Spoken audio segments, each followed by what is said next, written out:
All right, welcome to The Explainer. Today, we're diving into something huge, a massive strategic shift in space exploration. We're talking about SpaceX's new roadmap, and the vision here, it's just breathtaking. It all boils down to one big question, really. Why the moon? And why now? So, let's get right into it. This quote from Elon Musk, it says it all. In a huge pivot, SpaceX has announced a new main destination. And you know what? It's way closer to home. The new strategy is crystal clear. Forget Mars for a minute. We're building a city on the moon first. I mean, for years, right? The dream, the one single goal that drove everything was Mars. Mars. But now, that whole roadmap has been completely redrawn. The immediate focus has shifted to setting up a permanent, self-sustaining human city on the moon. And look, you gotta understand, this is not just some little detour. Nope. It's a fundamental change in their whole strategy. And it really comes down to two things. First, speed. And second, they need a place nearby, a proving ground, if you will, to nail down all the tech you need for deep space.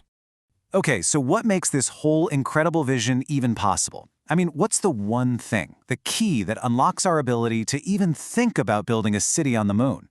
Well, the answer lies in one single, absolutely revolutionary piece of hardware. And here it is. This is the heart of the entire plan, Starship. Now, this isn't just another rocket. Think of it more like a fully reusable spacefaring truck. And that word, reusability, that's the magic ingredient. It's what's going to slash the cost of getting to space and actually make something as wild as a lunar city economically possible. But you know, getting this absolute beast of a vehicle to the moon, it's not as simple as just one launch. Not even close. It's more like an unprecedented orbital ballet, a super carefully choreographed dance of rockets that has never, ever been tried on this scale. The logistics here are just mind-blowing. And this really drives home the sheer scale of that challenge. Get this, we're talking about 10-ish launches from Earth, 10 separate tanker flights, all just to top off the gas tank of one Starship for a single trip to the moon. That is an absolutely insane operational tempo. Now, what's really interesting is that SpaceX isn't doing this all on their own. Not at all. This whole ambitious moon plan is tied directly into NASA's own historic mission to get us back to the moon. You know it, the Artemis program.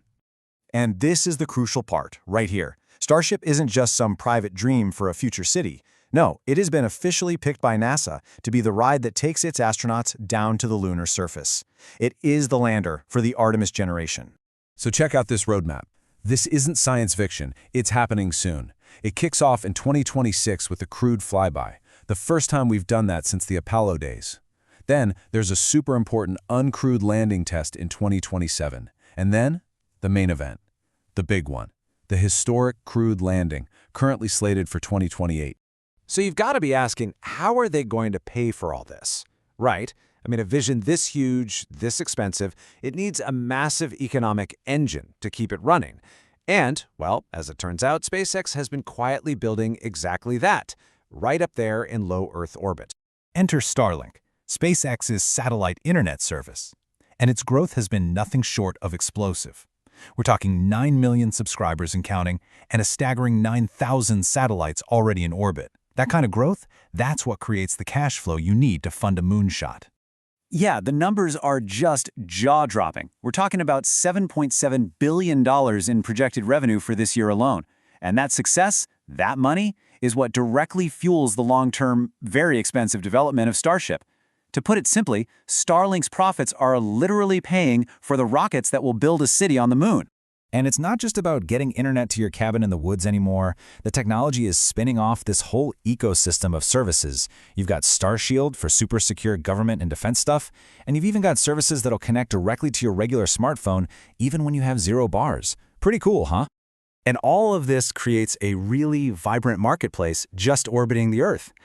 Take these private astronaut missions from Axiom Space, for example. They're all flying on SpaceX hardware. They're part of this growing commercial economy in space.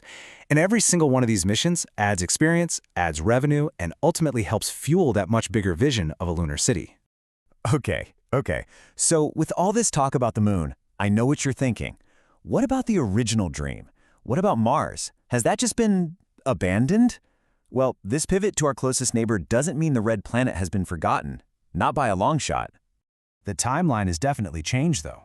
Mars is still the ultimate goal, the endgame. But the road to get there? Well, that road now has a very important stop along the way. The interstellar highway now has a major exit for the moon. So here's the crucial takeaway, the why behind all of this. Think of the moon as a nearby workshop, a practice field.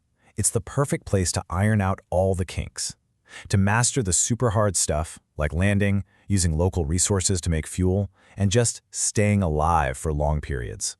You perfect all that there before you take the much bigger, much riskier leap to Mars.